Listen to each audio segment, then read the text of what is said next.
Strengthening your pelvic floor and learning how to better your pelvic health in general can sometimes seem like a really daunting task, but not with this amazing live with Basic Fitness. We break down some of the most complex pelvic health concepts into easy, digestible pieces and give you some real world tips on how to strengthen and increase awareness of your pelvic floor. So let's dive in. Hi, my name is Laura Mayhofer, and on this channel, I help you gain health through knowledge and movement.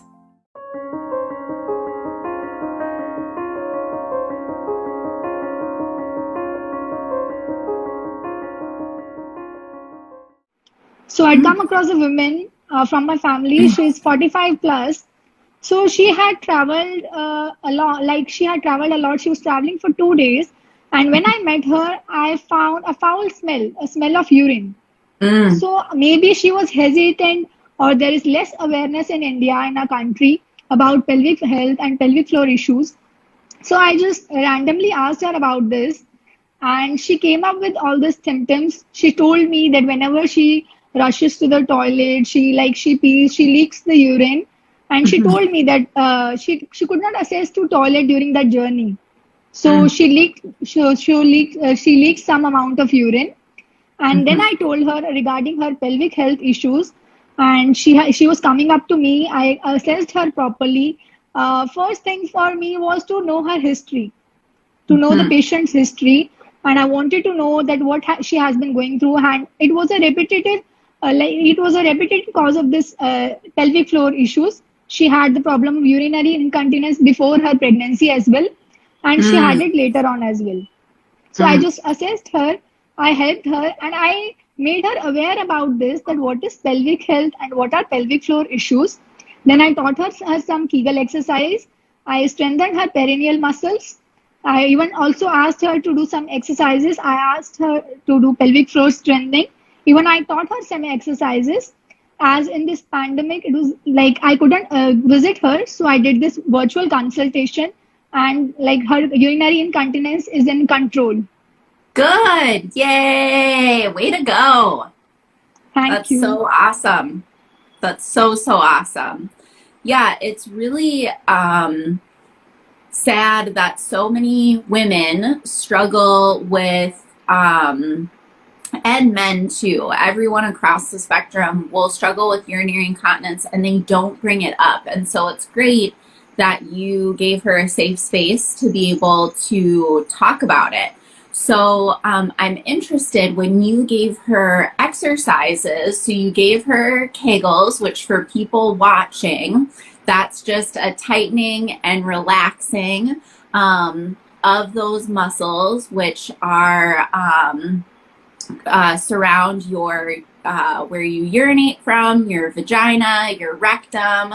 And if you don't have a vagina, if you have a penis, all of those areas, that's where the pelvic floor is. So did you give her any strengthening of her hip muscles at all? Did you give her any squats or bridges or anything like that? Yes. I asked her to do bridges. Yes, bridging was suggested. That's so great. So that's one of the things that I think is super fascinating is people ask me, how can I prevent urinary incontinence? And they always say, I need to do Kegels. I need to strengthen my pelvic floor. And one of my first go-tos, and I don't know if you find this, especially in your sports population, but one of my go-tos is, let's strengthen your hips.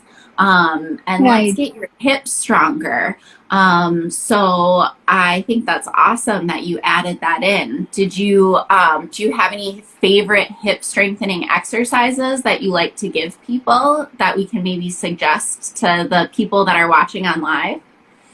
Yes, I had suggested her bridges. I had suggested a pelvic tilt exercise and even squats. Even I suggested her wall sits. So I wanted her to come. Yes. That's awesome. So, so again, for everyone that's listening in and stuff, if you're not aware of pelvic tilting, we can all practice it.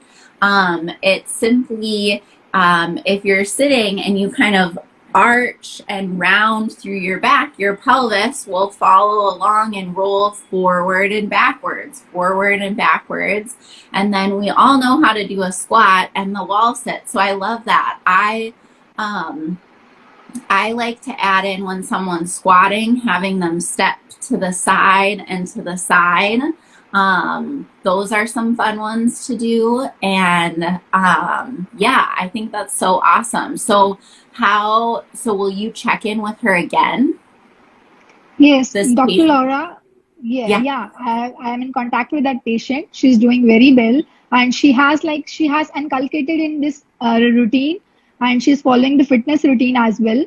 So, Dr. Laura, initially I was getting many questions from Yes. people that what is pelvic? Do everyone has a pelvis? So these were some questions that people are not even aware of pelvis. Then I Yes. told them this, yes, pelvis has 26 muscles, and like it is the core. People were going for core workout, they were doing core strengthening, but they had no idea then what is pelvis. So Yes. I wanted to know, Dr. Laura, like how will people get to know that they're suffering from pelvic issues, and when do they need to seek help? Yes, awesome question. So let me first kind of introduce the pelvic floor. So as you already said, the pelvic floor has 26 muscles. So our pelvis, again, everyone can feel it. It's at the very bottom part of our spine. It creates this circle. So if you take your hands and you kind of slide down your tummy and your sides, you can rest right on top of your pelvis. So within that pelvis, you have these 26 muscles that attach at the front of your pubic bone, and they run like a sling or a hammock, and they attach into your tailbone and sacrum. And so because Right. of their orientation, they create this bowl. And as I said, it doesn't matter what genitalia you were born with, we all have these 26 muscles. There's just a slight different orientation. And so the major functions of the pelvic floor are to hold your organs up and inside of your body. They help to give support to your spine and your hips. They deal with our bladder and bowel continence, and then sexual appreciation. And then they also can deal with a lymphatic pump. So when we're wondering, are we struggling with something that is related to the pelvic floor, I always like to go back to the functions. So in this first case that we talked about and shared, the individual was leaking urine. They couldn't Right. defer the urge, so they couldn't wait to find a bathroom. So they were having incontinence with that. So anytime that something is off with one of these functions, so if people have constipation, if they have incontinence of stool or even incontinence of gas, if they have pain with intercourse, difficulty with arousal or orgasm, difficulty with lubrication, maybe they suffered trauma to that area because they delivered a child, or they had some type of surgery, like a hysterectomy or something like that, where they have their uterus or ovaries or something removed, and they didn't heal correctly down there, and they're having pain. A lot of times people who have back pain or hip pain, all of those things tell us we need to find a physical therapist who Right. knows how to treat that area of our body. So that's a way Yeah. to tell. And if anyone is ever questioning or wondering, I have two blog articles that I can email you. One is, this is the pelvic floor function, and then the other blog article is, this is what dysfunction Yes, I have read your looks like. blogs and your YouTube Yes. channel as well, and your blogs are too good, and your latest Oh, blog is thank you. really good. I got that mail. Thank you. Thank you. So Thank you. So yeah, yeah, so that's a way for people, though, I think, just average individuals to start to screen for themselves so that they can then seek out professionals like yourself. yes, right. So, Dr. Laura, I just wanted to generate awareness regarding this. And so I got some questions from girls who find difficulty in inserting a tampon. Yes. Yes, yes, Yes. yes. So, that's huge. And I want to share that actually I was one of those girls when I don't know what your tampons and the box looks like when you get them, but I remember looking at the diagram and the instructions that came with the dang tampon thing and reading it over and over and over again. And I was on a vacation where I was supposed to be able to get in water and go play in the pool. And I was so frustrated. And I remember coming out of the bathroom and just being like, I can't go. I can't do anything on this vacation. So my heart goes out to those girls that are struggling. So the first thing that I think is really important is to gain some awareness of those pelvic floor muscles. So a lot of times we're so nervous about having to insert something into our body that we end up tightening and tensing. So if we can start to do some deep breathing and we can start to focus on what does it feel when we do a Kegel or when we stop the flow of urine or tighten versus what happens when we relax and let that go, and try to practice maintaining that relaxing and letting go, and then do the deep breathing, that's going to help with inserting the tampon. So that's one thing I'll give people to do. Another thing I'll have people do is to get a mirror and to try to actually look and identify where is my vagina. So a lot of people miss and can't find that. And so they're trying to put the tampon in and they're going kind of too high and bumping into urethra or where we urinate from. And so if we can have awareness of what does that look like, so I know where to place the tampon and just kind of rest it there, do that deep breathing, do that relaxation, and then insert the applicator or insert the tampon, then that's going to go a lot easier. But a lot of times people are just doing it blindly. And the third suggestion I have is to get your body in a relaxed position. So I know the diagram that they showed, at least in the pamphlet that we get, the person is standing with their leg on something. I've had a lot of first time people have better luck sitting on a toilet or having a little bit more support so their muscles can relax a little bit more. So those would be the three things to help. And if there's still difficulty in inserting it or if there's pain, then again, going to a physical therapist like yourself would be really, really helpful. Yeah. So, Dr. Laura, I was very curious to know that I got to know that mirror therapy has been practiced by a pelvic health specialist. Like you show the vagina to the patient and they get to know about their body parts. So, what is all about this? What is mirror therapy?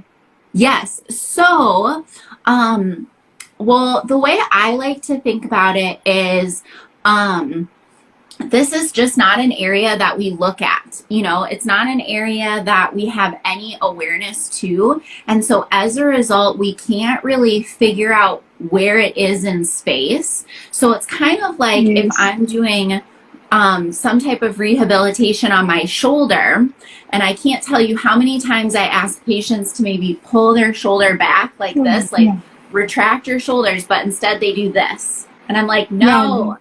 I want you to do this. And they're like, I'm doing that. And I'm like, no. And so you have them look in a mirror and you say, okay, this is what pulling back looks like. And so it's the same concept with the pelvic floor. But in addition to that, I think it's also important that people can become more aware of their anatomy. So, So I have this really cool thing. Let me grab it. It's just in my Yeah, closet. sure. Yeah, Yeah, hang sure. on one sec.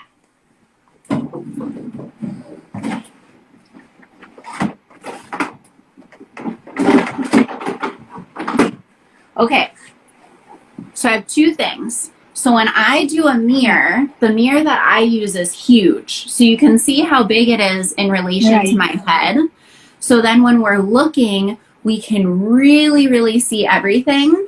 And then the other thing I use is this, and it's called a vulva puppet. And Okay. so, Right. yes. And so what it is it's the vulva.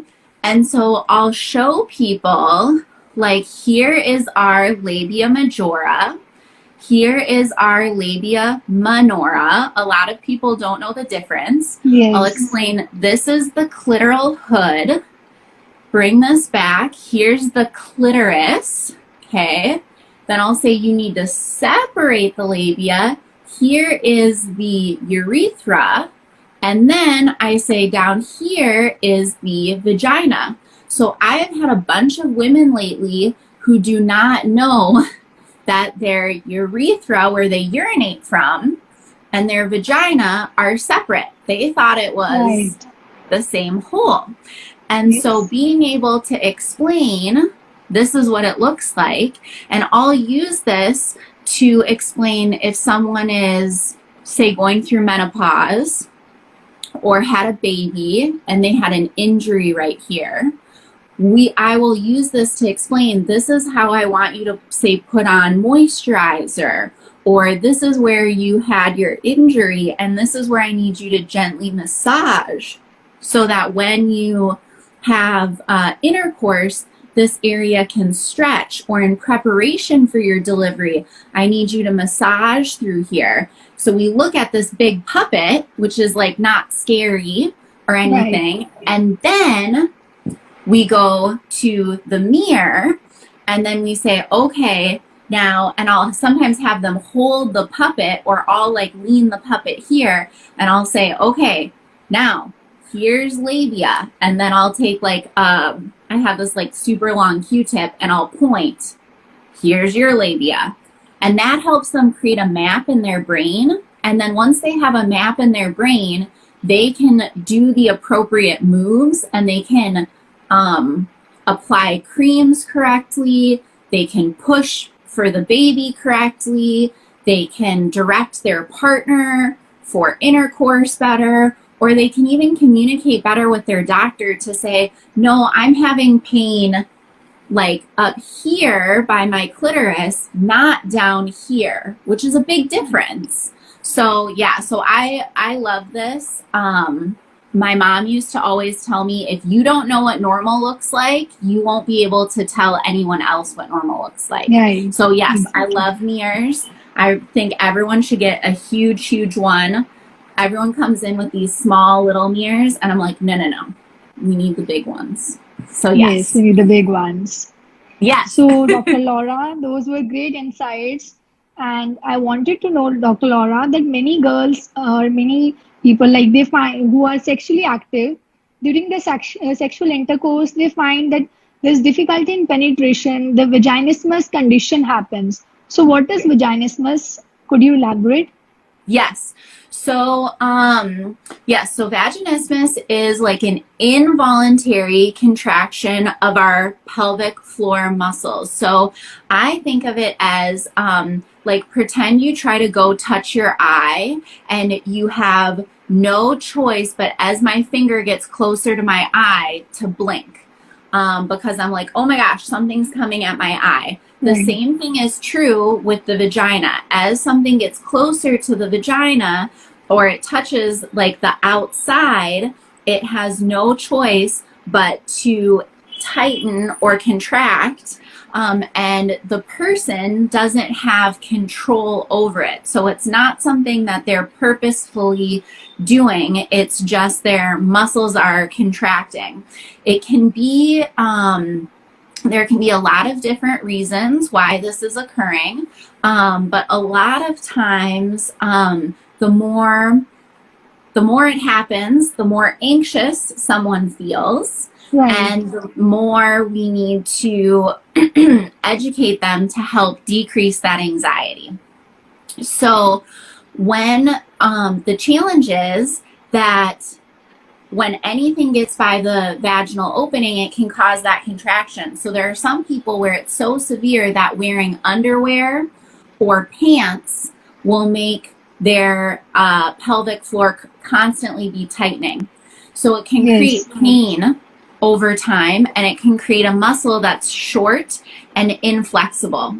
So then when they go to have intercourse, when they go to have a pelvic exam, when they go to insert a tampon, things like that, their muscles can't stretch, and so they have more pain. Right. So we want to be able to train them and teach them how to stretch and lengthen those muscles and have awareness of those muscles so that they can breathe and relax, so that they don't have this discomfort. Yes. So, Yes. so that's a little bit of a background of Yeah, Dr. vaginismus. Laura. So awareness is to be spread. So Dr. Laura, Yes. being a physio, being a sports physio, coming from sports background, I wanted to know, like, some runners after a long run, they find urge to pee, like they burst out. So what is that condition, and how can that be preventful in the players? Yes. So, running, I think, is really, really, really fascinating in that a lot. And I think running, because I looked at your bio, and you have interest with like marathon runners, right? Yes, yes, Yes, that's so yes. awesome. Thank So you. running is challenging, as you know, because there's all that jostling of the bladder. And so that jostling of the bladder and moving of the bladder with the urine inside can sometimes cause irritation.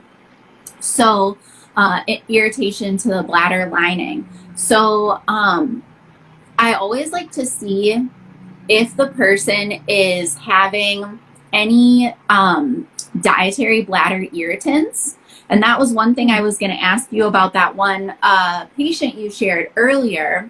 So there are Yes, things that we can consume that can irritate our bladder more easily. It can be coffee, it can be chocolate, onions, spicy okay. foods, certain fruits. There's lots of different things. And sometimes for runners, I find that if they're having some of these energy, like some of those goos that you consume or energy drinks, sometimes Yeah, that can cause it. The other thing too is I like to look at if they have something tight over their tummy. So a lot of runners here, it's very, now the weather's cooling down, but it was really hot. So they wear water bottle holders, and they tighten them over their tummy. And that tightening puts more pressure on the bladder. So I like to look at some of those external factors. If those things all clear out, then I like to see, like, for this individual, how frequently are they going to the bathroom? Because okay. maybe they need to go to the bathroom a little bit more frequently, and they just have too much urine in there. And so I like to check those things. Okay. So Dr. Yeah. Laura, I'm also, yeah. So Dr. Laura, even I got to know that the weightlifters, like they're lifting heavy weights. So does that affect the pelvic health? Yes, it can. It can. So that doesn't mean that I would tell people don't lift heavy weights. Yeah. It just means that we want to make sure to coordinate our breathing with our weightlifting. So the diaphragm, the pelvic floor, our abdominal muscles and back muscles create this beautiful canister. And what will happen is when people are doing weightlifting, they will hold their breath at the bottom of, say, a squat, or when they're doing the really heaviest part of the movement. And that breath hold will put more stress on the pelvic floor. Now, most of the time, physical therapists say, well, we don't want you to hold your breath because it's really bad for your back. Yes. But yes, I've heard the same. But for women who, say, have prolapse, or they have organs that are coming outside of their body, if I hold my breath during that very effortful phase, those organs are going to go to where there's the least resistance, which is down through our pelvic floor. Yeah. So when we have people lifting heavy weights, I like to make sure that we are training them appropriately to coordinate the tightening of the pelvic floor, the tightening of the core canister, and then also the breathing. So one of the favorite things that I do for patients is I'll say, okay, I want you to gently lift and tighten your pelvic floor. Now I want you to gently pull in your abdomen, and then I make all them do that, and then I make them count out loud as they do their squat or as they're doing whatever the weight thing is, because then they can't hold their breath. And it's really, really hard. And it's funny because people like shake and they kind of look like they're dying. And I usually giggle and laugh because I feel like I'm torturing them. But these are really great insights, Dr. Laura, and I am surely going to implement them, because in sports, many people come with this kind of symptoms, and all they keep on asking is that what they need to do and how they need to prevent, and how can they train their pelvic muscles. So I'll surely implement this. Those were really great insights. So Dr. Laura, could you please throw some light on urinary incontinence and what is stress and urge incontinence? Yes, definitely. And please, as you add these things into your own practice, I'm really excited to hear like how it goes. Yes, and for if it's sure. really, yes, and if it's well received. Yes. Sure. Okay, so stress and urge urinary incontinence. I love, love, love this question. So first of all, let me say any leaking, even if it is just a drop, is not normal. So many people say to me, I say, oh, are you having any urinary issues? And they say, nope, I'm not having any urinary issues. And then I say, okay, do you leak when you cough, sneeze, or laugh? And they say, oh, yes, I leak when I cough, sneeze, and laugh. Okay, you have urinary issues. So even if it's just a drop. So if you, when you have a stress event, and a stress event is something like a cough, sneeze, laugh, something with athletics like we were talking, when you're lifting, running, that is known as stress incontinence. So you're leaking when your body is being stressed. Some people consider it, if it happens during like exercise, athletic incontinence, but really it's just stress incontinence. And the interesting thing is, most people think that only individuals who have had babies leak urine during exercise events, but I actually have read several research articles recently that show that very high level female athletes who have never had kids leak urine and aren't even aware of it. So just put that as something in your head. Now, urge incontinence is when you have that, like, oh my gosh, I have to go to the bathroom right now, and you're trying to get to the bathroom, and on the way to the bathroom, you start leaking. Or as soon as you see the toilet, you start leaking. And so that's that urge incontinence. It's usually associated with this, oh my gosh, I have to go to the bathroom, and then you maybe barely make it there on time. If you don't leak and you do make it there on time, but you still have a strong urge to go, that's just called urgency. Both of those things can be treated by physical therapists. Therapists, So, yes. yeah, and I can send to you, we have this awesome thing called Beat the Leak that my social media person put together. So I can send that to you if people want to sign up for my newsletter or whatever. But it gives some helpful tips on how to have more control over that like strong urge to go to the bathroom piece, Yes, because that a would be lot of times, great. yeah, people feel out of Yes. control. Yes. So, Dr. Laura, is there some small test or some self-assessment where people can get to know that they're suffering from pelvic issues? Any self-assessment? Yes.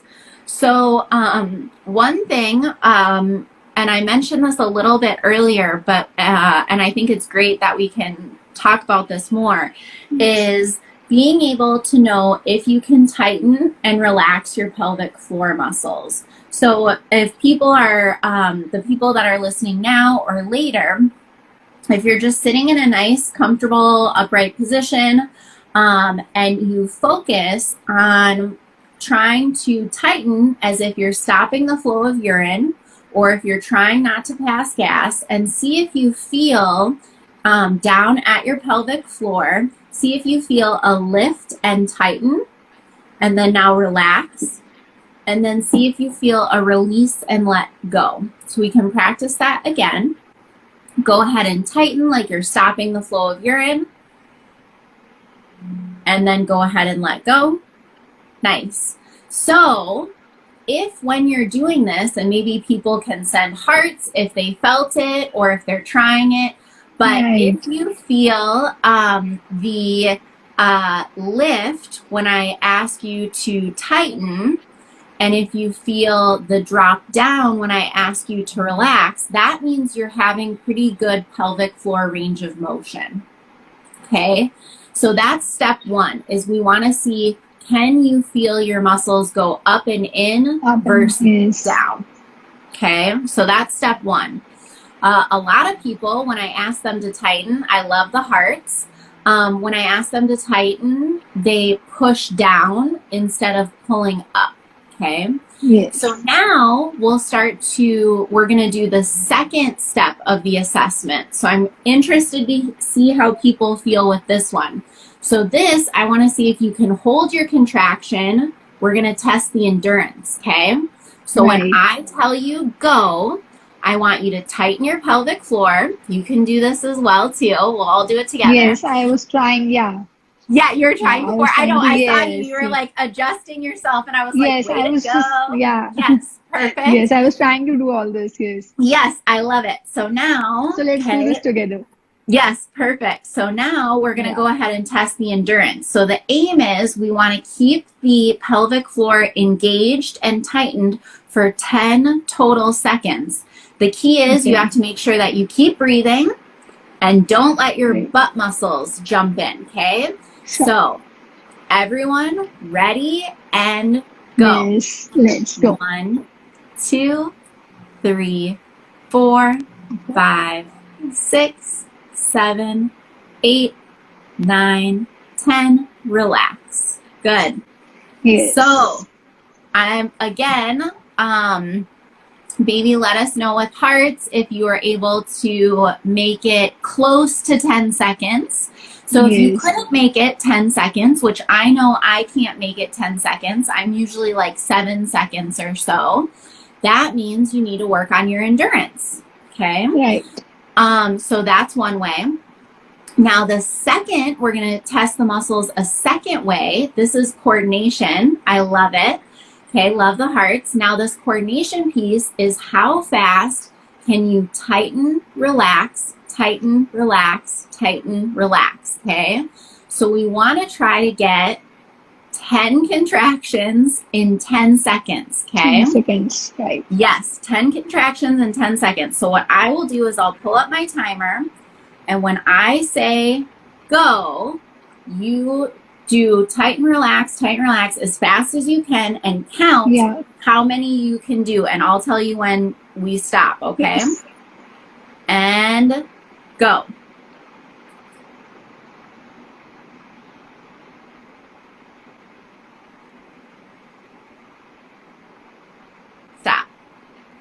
Good. Yes, So I how could many do that. contractions did you do? Yes, I could do 9 contractions. Good. So you have a pretty darn good coordination.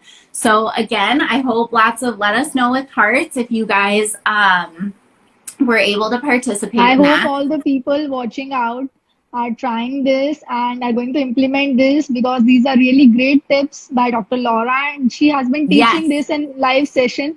So I think everyone must practice this.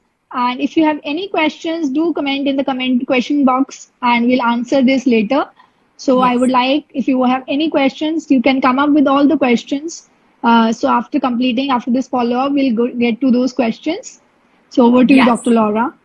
Yes, yes. Please comment with questions. We love questions. So Yeah. so this is just a great way for people to kind of self-assess, and a way for them to check at home and see, okay, maybe my endurance and maybe my coordination isn't really there. Maybe after they've listened to this live, they find out, gosh, I am dealing with some stress incontinence, or I am having some pain with intercourse. Or maybe they're just like, I don't even know how to do. Laura just asked me how to do these contractions. I couldn't even find my pelvic floor. I don't even know what the heck she's talking about. Yes. Those are all things that tell me you need to come in to PT so that we can help you. Because we all should be able to tighten and relax our pelvic floors. So, Dr. Laura, in a bachelor's course, like you do in India, we have a course of 4 years and 6 months internship.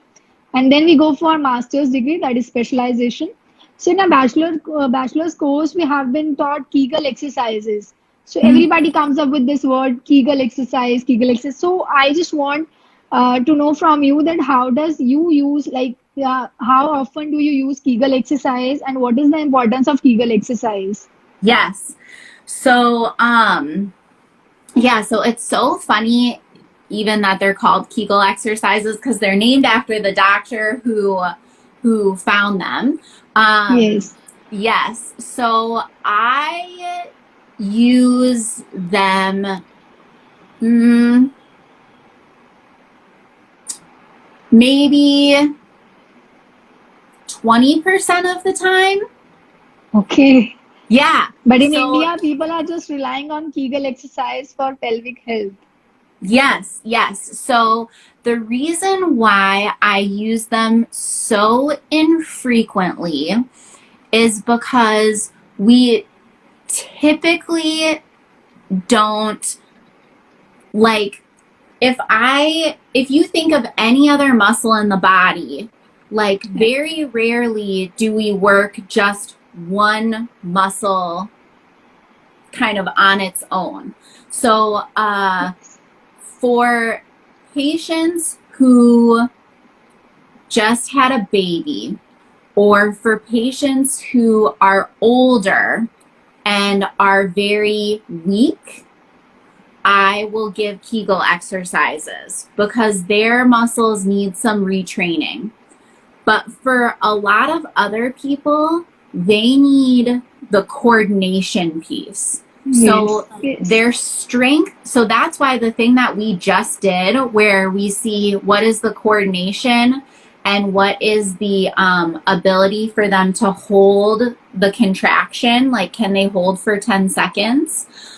If they can do that, I don't necessarily think I need to send them home with a Kegel routine. Yes. But what happens is their pelvic floor doesn't know how to play with the other muscles well. So a lot of times it is telling them, like I was saying, I want you to, before you do this squat, tighten your pelvic floor, tighten your tummy, and do breathing.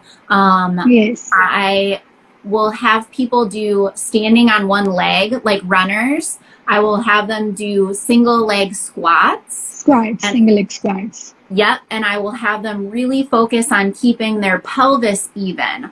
Or I'll just have people balance on one leg and focus on keeping their leg even or their hips even, while tightening their pelvic floor, tightening their tummy, and breathing. So So I do a lot of work on awareness of and coordination of that whole canister system with our breath.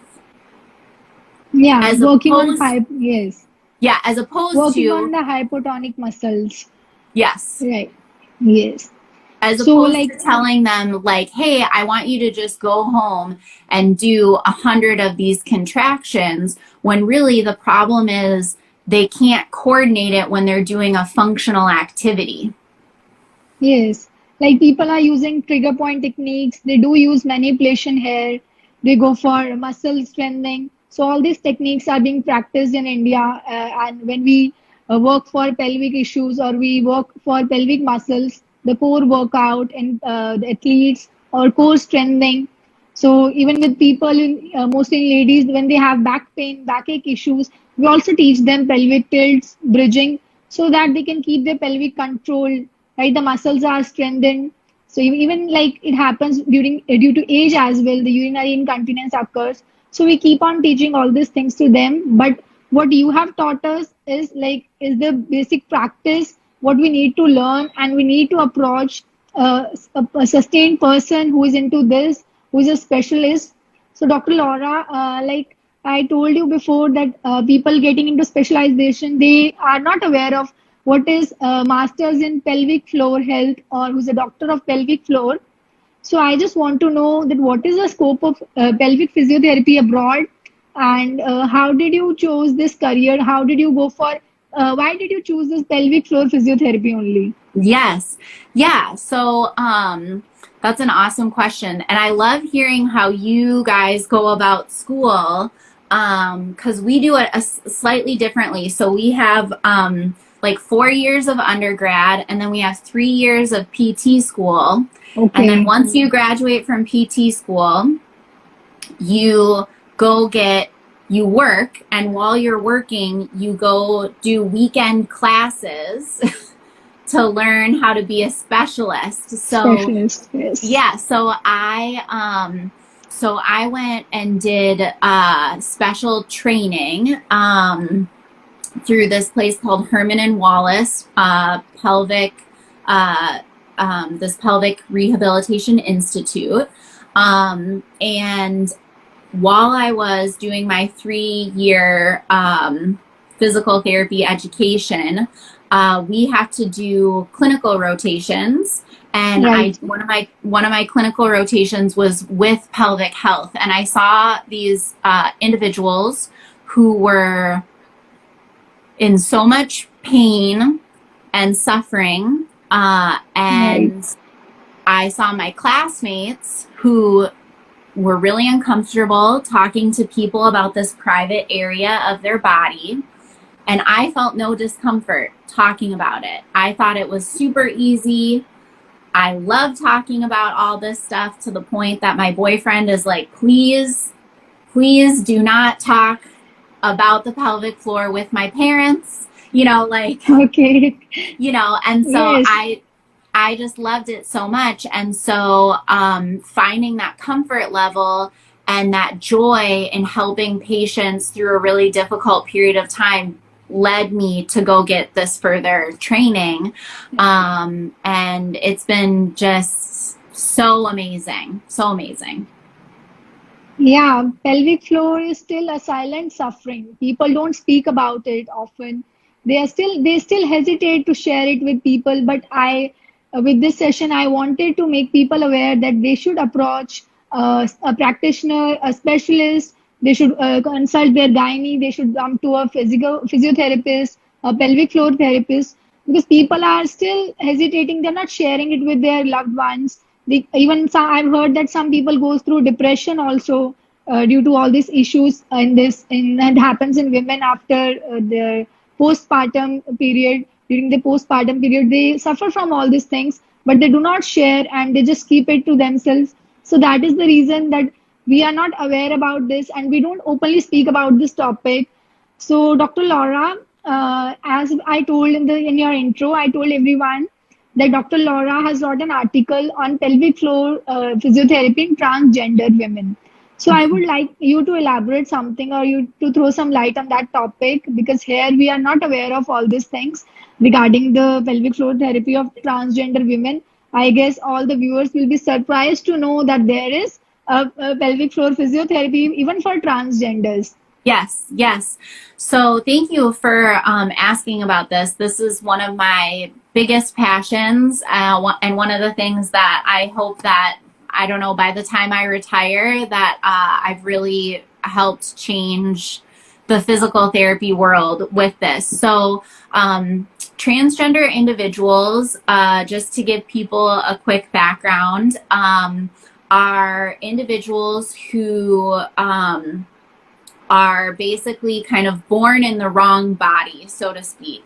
And as a result, to treat what can result from this, which is gender dysphoria, which is what happens when you have this disconnect between the body that I was born in versus what I feel in my head. One of those things is you can undergo genital reconstruction surgery. And when these individuals undergo genital reconstruction surgery from a penis to a vagina, they actually remove several muscles that are a part of the pelvic floor.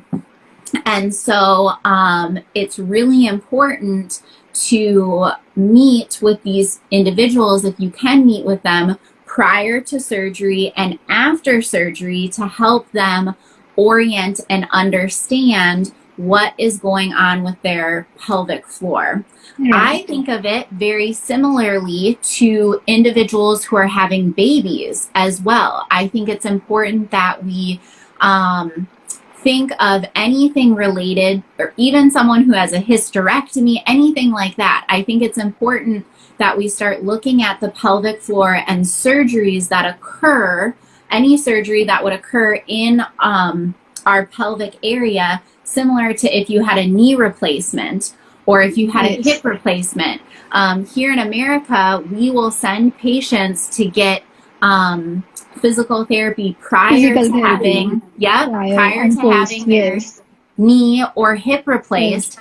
Yet having such a major surgery where you actually are taking a penis and inverting it into the body, they weren't getting any physical therapy. So I was able to step in and help these individuals have an increased awareness of what is their pelvic floor, what are the functions, and then I was able to help them understand how to be really successful with their post-surgical course.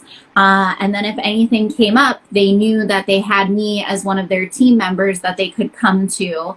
And it's been such a joy. Yes, like I got to know that you also work with international surgeons. So like you were telling that people go for pre and post physiotherapy. Yes, this does happen in India in cases of knee surgery or some other orthopedic conditions. It is also in some of the cities, like in metro cities, the ladies even go for pre-pregnancy and post-pregnancy physiotherapy. But it is it is limited to some areas. People who are educated are really getting up to this. They're going for Pilates, they're going for mat exercises, yoga, and physio ball exercises. But some people still feel that it is not necessary. So as you have just told all of us that it is required and everyone should go for it, whether it's a women with a uterus or without a uterus. So everyone should go for this.